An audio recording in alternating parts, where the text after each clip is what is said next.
राम मंदिर प्राण प्रतिष्ठा समारोह को लेकर प्रदेश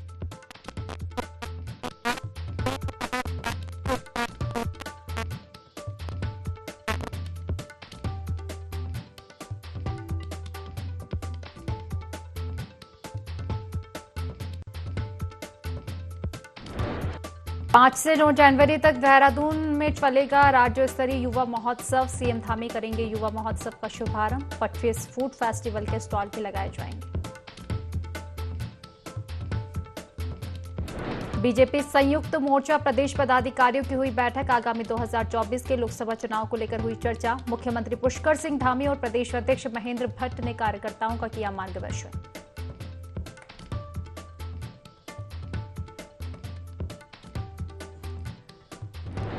स्वास्थ्य मंत्री ने चिकित्सा के क्षेत्र में अच्छा कार्य करने वाले चिकित्सकों को किया सम्मानित। 144 लोगों को कायाकल्प अवार्ड देकर किया सम्मानित। कहा, स्वास्थ्य सुविधाओं को मजबूत कर रही सरकार।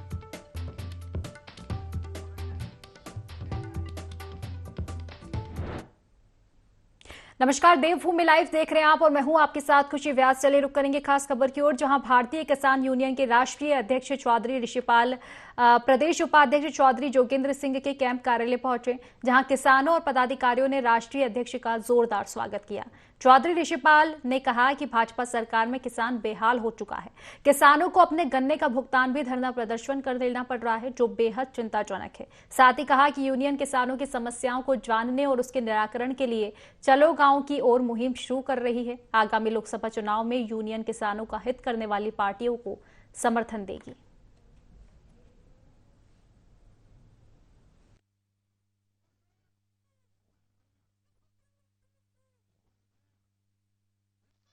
इन्होंने एक मुहिम चलाई है चलो गांव की ओर, तो उसमें उसके लिए निर्णय लिया गया है। अब यहाँ से जाकर लोगों को जोड़ना है, जागरूक करना है किसानों को।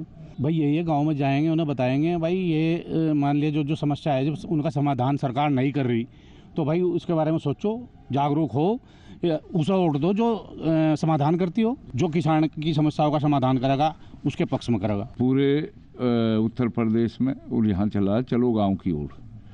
उसके लिए गांव के किसान, मजदूर, मजलूम जो भी है कि गांव के बीच में जब जाओगे लोगों के बीच में तो उनकी समस्याओं का समाधान हो। आज जो सरकार है इसके बारे में लोगों को जागरूक करना है। आज आप देख रहे हैं कि किसान को जब से ये सरकार आई है सन 14 से किसान को परेशान करके रखा हुआ है। कभी 3 कृषि 3 गंदे का ये काले कानून है, फिर गन्ने का भाव है, गन्ने के आज तक जो पैसा नहीं मिल रहा मिलों से। तो इन्हीं बातों को लेकर के अपने समस्याओं के बीच में बैठ करके उस पर उसका निदान करने के लिए उसके ऊपर बात करें।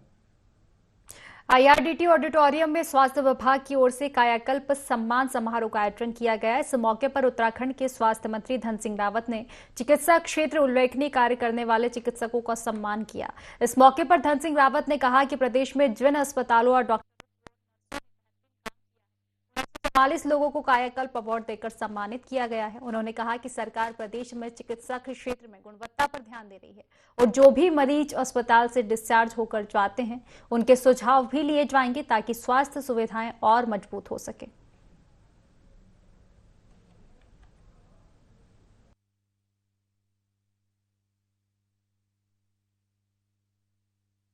प्रदेश में जिन जिन हॉस्पिटलों ने अच्छा काम किया है, जिन कार्मिकों ने अच्छा काम किया है, जिन डॉक्टरों ने अच्छा काम किया है, जिन नर्सों ने अच्छा काम, 144 लोगों को कायाकल्प अवार्ड दिया गया है। और मैं कह सकता हूं कि अब हम गुणवत्ता पे ध्यान दे रहे हैं और ये 2015 से हमने शुरू किया था और मैं कह सकता हूं कि इसमें 25 लाख रुपए तक की हम धनराशि देते हैं और ये जो पैसा हम देते हैं हॉस्पिटलों को, ये हॉस्पिटलों की व्यवस्था पे खर्च किया जाता है। मैं स्वास्थ्य विभाग के सभी कार्मिकों को धन्यवाद देना चाहता हूँ कि जिन्होंने आज अवार्ड लिए हैं और जो आज अवार्ड नहीं ले पा रहे हैं उनको भी ये प्रेरणा मिल जाती है कि अगले साल वो भी जो है इसके लिए जरूर प्रयास करें। उत्तराखंड में भारतीय जनता पार्टी में एक बार फिर बगावत के सुर फूटने लगे हैं। हालांकि हाईकमान इन सुरों को दबाने में जुट गया है, लेकिन इसने कांग्रेस को बैठे बिठाए एक बड़ा मुद्दा दे दिया है। कांग्रेस ने भाजपा को घेरना शुरू कर दिया है। क्या है पूरा मामला, देखिए रिपोर्ट। उत्तराखंड भाजपा में एक बार फिर बगावत के सुर फूटने लगे। भाजपा विधायक दुर्गेश्वर लाल कैबिनेट मंत्री सुबोध उनियाल के घर के बाहर धरने पर बैठ गए। उन्होंने वन मंत्री पर अपमानित करने का भी आरोप लगाया। वो डीएफओ अभिलाष और डीएफओ कुंदन कुमार के ट्रांसफर की मांग कर रहे हैं। विधायक के धरने का वीडियो सोशल मीडिया पर भी खूब वायरल हो रहा है। इसके बाद कांग्रेस ने बीजेपी को घेरना शुरू कर दिया। मैं दुर्गेश लाल जी से और वन मंत्री दोनों से पूछना चाहता हूँ कि अगर डीएफओ गलत है, मतलब वहाँ की जनता पे उत्पीड़न कर रहा है, तो किस तरह कर रहा है? क्या उनको गलत काम करने से रोक रहा है या उनसे गलत काम करा रहा है? तो उस पर कार्रवाई क्यों नहीं हो रही? और मान लिया गलत काम करने से रोक रहा है जनता को, तो मान लिया उस पर कार्रवाई क्यों होनी चाहिए?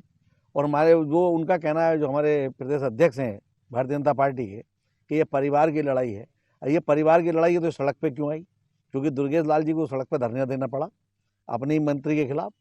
तो ये तो जो है परिवार की लड़ाई नहीं रही, ये कहीं ना कहीं भ्रष्टाचार का मामला है, और जिसे मैं समझता हूँ कि दुर्गेश लाल जी उसे खोलना चाहते थे, लेकिन पार्टी ने इसे मैनेजमेंट के तहत दबाने का प्रयास किया है।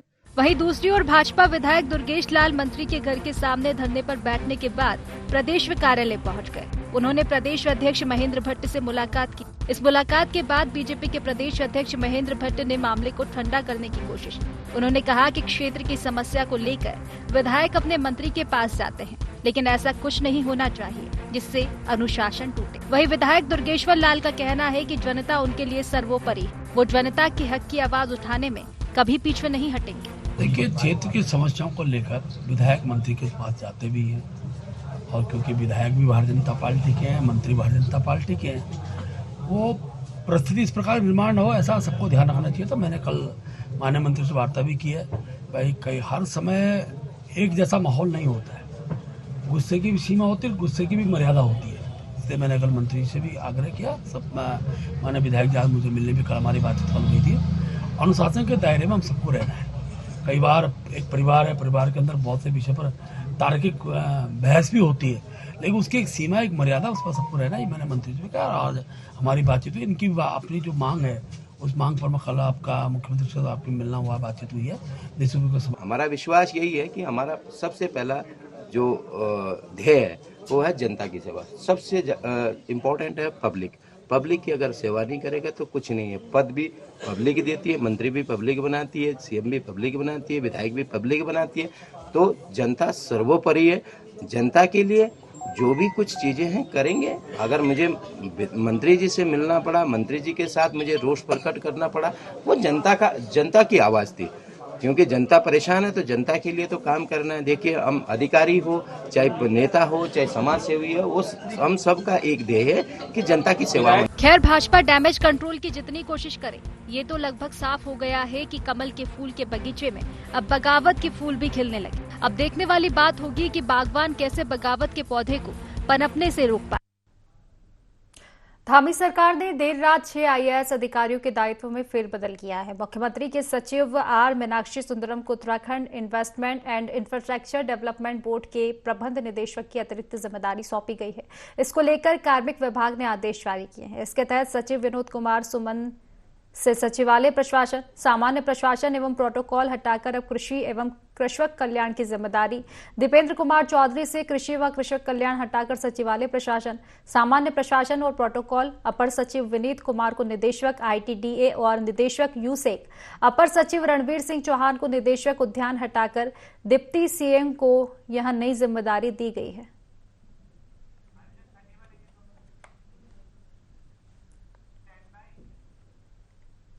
खटीमा विकासखंड क्षेत्र के पंचायत सभागार में अपर जिलाधिकारी अशोक जोशी की अध्यक्षता में जनता की समस्याओं के समाधान के लिए तहसील दिवस का आयोजन किया गया, जहां लोगों की पेंशन, राशन, सड़क, बिजली अतिक्रमण, जमीनी विवाद समेत अन्य 26 शिकायतें और मांग पत्रों पर सुनवाई की गई और इनमें से ज्यादातर समस्याओं का मौके पर ही समाधान कर दिया गया।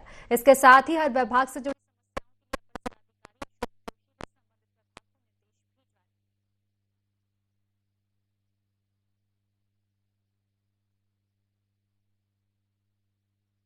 नगर पालिका की एडीएम महोदय को शिकायत दर्ज कराई है, क्योंकि नगर पालिका में कई सालों से बहुत बड़ा भ्रष्टाचार किया जा रहा है। जैसे डोर टू डोर का जो ठेका है उसका 13 लाख रुपए हर महीने ठेकेदार को पेमेंट किया जा रहा है, जो कि ठेकेदार के पास इतना साधन भी नहीं है जो कि नगर पालिका के अंतर्गत जितनी जनसंख्या है, और ठेकेदार को नगर पालिका द्वारा लाभ पहुंचाया जा रहा है। इसकी मैंने कई बार शिकायतें कर चुका हूं। खटीमा एसडीएम महोदय ने उसके पेमेंट पर रोक लगा दी गई थी, उसके बाद भी पेमेंट कर दिया गया, और लगातार शिकायत करने पर आज तक कोई भी नगर पालिका के खिलाफ कार्रवाई नहीं की है। संबंधित समस्याएं हैं, किसी का वृद्धावस्था पेंशन नहीं मिली है, किसी आंदोलनकारी को पेंशन नहीं मिली है, कुछ नगर पालिका की कुछ ज्यादा समस्याएं हैं। तो वर्तमान में हमारे एसडीएम जो है वो नगर पालिका के प्रशासक भी नियुक्त हो चुके हैं। तो एसडीएम साहब से कहा गया है कि वो व्यक्तिगत रूप से नगर पालिका की जो ये छोटी मोटी समस्याएं हैं इनको देखें और इनमें निस्तारण करें। मेन मुद्दा ये है कि अगर लाइट लगी है और वो 2 महीने या 4 महीने में खराब हो रही है तो ये करो, तो खराब हो रही है तो क्योंकि उसमें कुछ लाइटें ऐसी होती हैं जिसमें ठेकेदार का गारंटी पीरियड होता है। तो अगर इस टाइप की शिकायतें हैं तो वही एसडीएम साहब से कहा गया है कि इनको दिखवा लें और जो लाइटें अभी ठेकेदार की जिम्मेदारी है उनको सही करना, उनको सही कराया जाए। जो नगर पालिका की जिम्मेदारी है वो नगर पालिका उसको सही। चंपावत पुलिस का वर्ष 2023 का कार्यकाल काफी शानदार रहा। एसपी चंपावत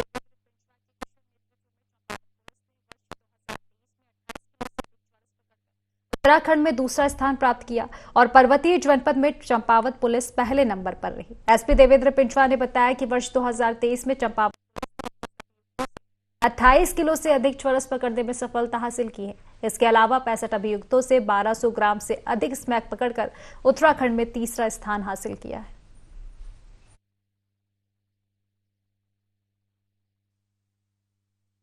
हमारी चंपावत पुलिस ने 28 केजी से अधिक चरस से इसमें बरामदगी, इसमें 21 अभियुक्तों को हमने गिरफ्तार किया है। और साथ ही स्मैक हमने लगभग 1200 ग्राम स्मैक और इसमें 65 अभियुक्तों को हमने गिरफ्तार किया था और लगभग 293 ग्राम के आसपास में अफीम भी इसमें बरामद की थी। अगर नशे के बारे में हम देखें तो चरस बरामदगी में और चरस के खिलाफ कार्रवाई करने में हम जो हमारे पास जो डेटा है उसके अनुसार हम उत्तराखंड में दूसरे स्थान पर रहे हैं और स्मैक के मामले में हम तीसरे स्थान। देखिए 2024 भी हमारे लिए सबसे पहला तो मैं यही कहूंगा कि नशे के ऊपर ही कार्रवाई हमारा एक सबसे मेन जो चंपावत पुलिस का हमारा उद्देश्य रहेगा।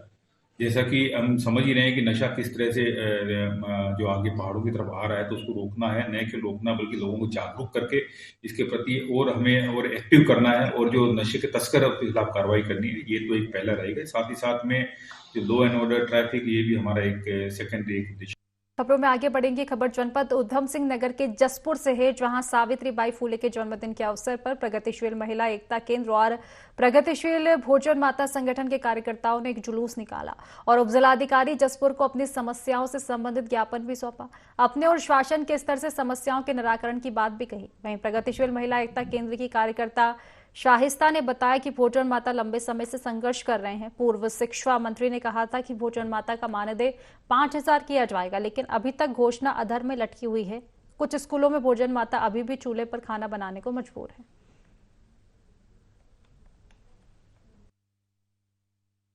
संगठन जो है लंबे समय से संघर्ष कर रहा है। आज जो है अपनी मांगों को लेकर यहाँ पर आया हुआ है। पूर्व शिक्षा मंत्री ने ये बात करी थी कि हम तत्काल जो है 5000 रुपये लागू करेंगे। वो मांग भी जो है जो घोषणा की थी वो भी अभी तक अधर में लटकी हुई है। फिर और स्कूलों में बहुत सारे स्कूलों में अभी भी जो है भोजन माताएं जो है चूल्हे पे खाना बनाने को मजबूर हैं और उनके अलावा जो भोजन बनाने का जो उनका काम है उसके अतिरिक्त भी उनसे काम कराया जाता है। चाहे फील्ड साफ कराना हो, टॉयलेट साफ कराना हो या उसके अलावा भी बहुत सारे काम है जिसमें भोजन माताओं को लगाया जाता है। कि हमारी जो मुख्य मांगे हैं कि भोजन माताओं को स्थायी किया जाए और जो तत्काल जो घोषणा की गई थी उसको जो है तत्काल लागू किया जाए। 5000 रुपये की जो मांग थी और दूसरी है कि हमारा न्यूनतम वेतन जो है 15000 लागू किया जाए। भोजन माताओं द्वारा जो है अपनी कुछ सुविधाओं को लेकर यहाँ पे धरना दिया गया और एक ज्ञापन दिया गया जिसमें उनकी कुछ मांगे हैं। उसके बारे में शिक्षा विभाग से बात की जाएगी। जितना पॉसिबल है जो अगर यदि जिला स्तर से संभव है उसको पूरा करना तो हम जिला स्तर से पूरा उसको करने के लिए प्रयास करेंगे, नहीं तो शासन स्तर पे उसको भेजा जाएगा। उत्तराखंड में 9 जनवरी से मौसम बदलने के आसार है। बताया जा रहा है कि प्रदेश मौसम विभाग के अनुसार पहाड़ी और मैदानी इलाकों में 9 और 10 जनवरी को हल्की बारिश भी हो सकती है। वहीं ऊंचे इलाकों में बर्फबारी की भी संभावना है। मौसम वैज्ञानिक रोहित थपलियाल ने बताया कि प्रदेश में अगले 5 दिन तक तापमान सामान्य रहेगा। वहीं उधम सिंह नगर और हरिद्वार में 5 दिन कोहरे का येलो अलर्ट भी जारी किया गया है, जबकि दून, चंपावत, नैनीताल और पौड़ी में सुबह शाम कोहरा छाने की बात कही गई है।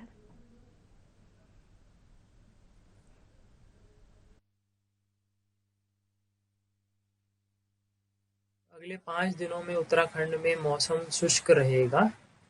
कोहरे की बात करें तो उत्तराखंड के मैदानी क्षेत्रों में जैसे कोहरा मिल रहा है, तो अगले आने वाले 3 दिनों में उत्तराखंड में जो मैदानी क्षेत्र है वहाँ पर उतले से लेकर मध्यम कोहरा छाए रहने की संभावना है। जबकि उत्तराखंड के हरिद्वार और उधम सिंह नगर जनपद है, वहाँ पर कुछ स्थानों पर घना कोहरा भी मिल सकता है। तापमान की बात करें तो अभी वर्तमान में जो अधिकतम और न्यूनतम तापमान है वो सामान्य के आसपास चल रहे हैं, जिनमें आगे आने वाले 3-4 दिनों में ज़्यादा बदलाव की संभावना नहीं है और जो तापमान है अधिकतम और न्यूनतम तापमान वो सामान्य के आसपास ही बने रहेंगे। बिग बॉस सीजन 17 के कंटेस्टेंट रहे अनुराग डोभाल का जॉलीग्रांट एयरपोर्ट पहुंचने पर जोरदार स्वागत हुआ। इस दौरान अनुराग डोभाल ने बिग बॉस शो पर कई आरोप भी लगाए। आपको बता दें कि अनुराग डोभाल डोईवाला भानियावाला के रहने वाले हैं, जो कि जाने माने यूट्यूबर हैं और बिग बॉस शो में 1 जनवरी को बाहर हो गए थे। इसके बाद वह जॉलीग्रांट एयरपोर्ट पहुंचे, जहां परिजनों के साथ फैंस ने उनका स्वागत किया। इस दौरान उन्होंने शो में सपोर्ट करने वाले फैंस का आभार प्रकट करते हुए कहा कि उन्हें जनता का पूरी तरह सपोर्ट मिला है और शो में जनता की वोटिंग होती तो मुझे बिग बॉस के घर से कोई नहीं निकाल पाता। वहीं बिग बॉस की रियलिटी शो ना बताकर फेक शो बताते हुए कई आरोप लगाए हैं।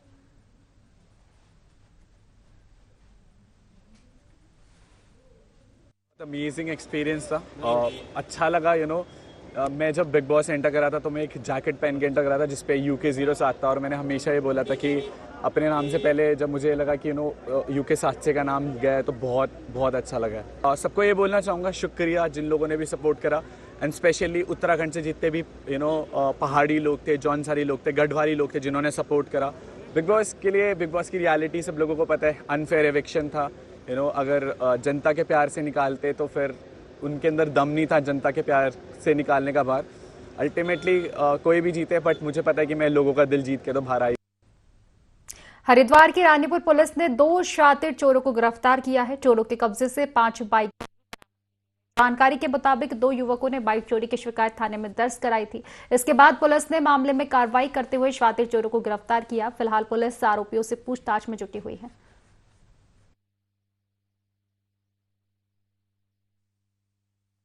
2 व्यक्ति हैं, ये दोनों बाइक चोरी करते हैं। इनको हमने कल दौरान चेकिंग गिरफ्तार किया है। इनका जो कार्य क्षेत्र है वो रानीपुर, सिडकुल और बहादुराबाद क्षेत्र है। इन लोगों से 5 बाइक्स बरामद हुई हैं, जिनके मैटर में 2 बाइक्स के तो मैटर में रानीपुर क्षेत्र में ही मुकदमा पंजीकृत है और बाकी 3 अन्य बाइक्स के बारे में कार्रवाई चल रही है। अब जल्दी हम फाइंड आउट कर लेंगे कि ये किस क्षेत्र की बाइक्स है। चंपावत जिला विधिक सेवा प्राधिकरण सचिव शिवानी पसबोला ने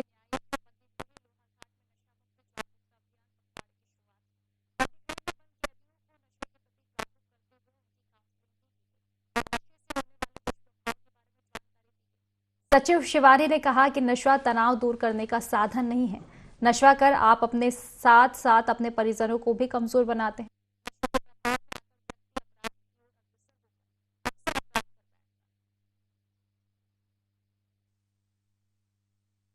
माननीय राज्य विधिक सेवा प्राधिकरण के निर्देश हैं कि जनपद में पूरे राज्य की सभी जनपदों में 1 जनवरी 2024 से 15 जनवरी 2024 तक नशा मुक्ति अभियान चलाया जाए। उसमें वृहद जन जागरूकता की जाए। तो हमने इसकी शुरुआत कर दी है जनपद में जेल समीक्षा दिवस। तो इस उपलक्ष्य में हमने यहाँ पर भी एक छोटा सा जागरूकता शिविर किया, क्योंकि कई बार हमारे कैदियों के बीच से ये बातें आती हैं कि कुछ लोग नशे के आदी हैं, उस कारण से कईयों को कुछ प्रकार के संक्रमण भी हो गए हैं। तो हमने इसकी आवश्यकता समझी कि उनके बीच पूरी जन जागरूकता की जाए। प्रदेश के कैबिनेट मंत्री गणेश जोशी ने नगरपालिका सभागार में मसूरी के विकास योजनाओं की विभागीय समीक्षा बैठक ली और जनता की समस्याओं को सुना। वहीं मंत्री जोशी ने कार्य की धीमी गति पर अधिकारियों की जमकर खिंचाई भी की। बैठक में 15 वर्ष से अधिक समय से सीवर योजना पूरी न होने और यमुना पेयजल योजना का पानी पर पेयजल निगम के अधिकारियों ने अप्रैल तक पेयजल योजना जनता को समर्पित करने की लाइन पर वन विभाग की आपत्ति पर डीएफओ को शीघ्र एनओसी देने को भी कहा गया।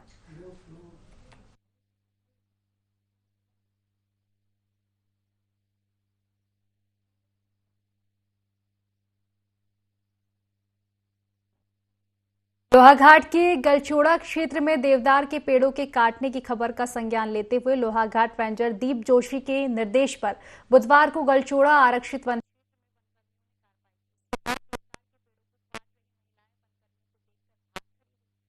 कर्मियों ने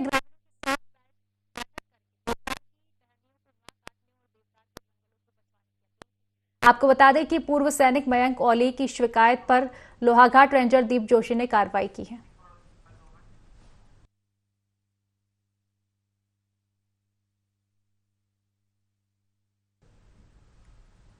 देहरादून में भारतीय जनता पार्टी संयुक्त मोर्चा के प्रदेश संगठन महामंत्री अजय कुमार समेत भाजपा के तमाम वरिष्ठ नेता मौजूद रहे। इसी दौरान भाजपा प्रदेश अध्यक्ष महेंद्र भट्ट ने कहा कि आने वाले दिनों में भारतीय को लेकर सभी मोर्चों के प्रदेश अध्यक्ष और पदाधिकारियों को जरूरी दिशा निर्देश दिए जा रहे हैं ताकि आने वाले समय में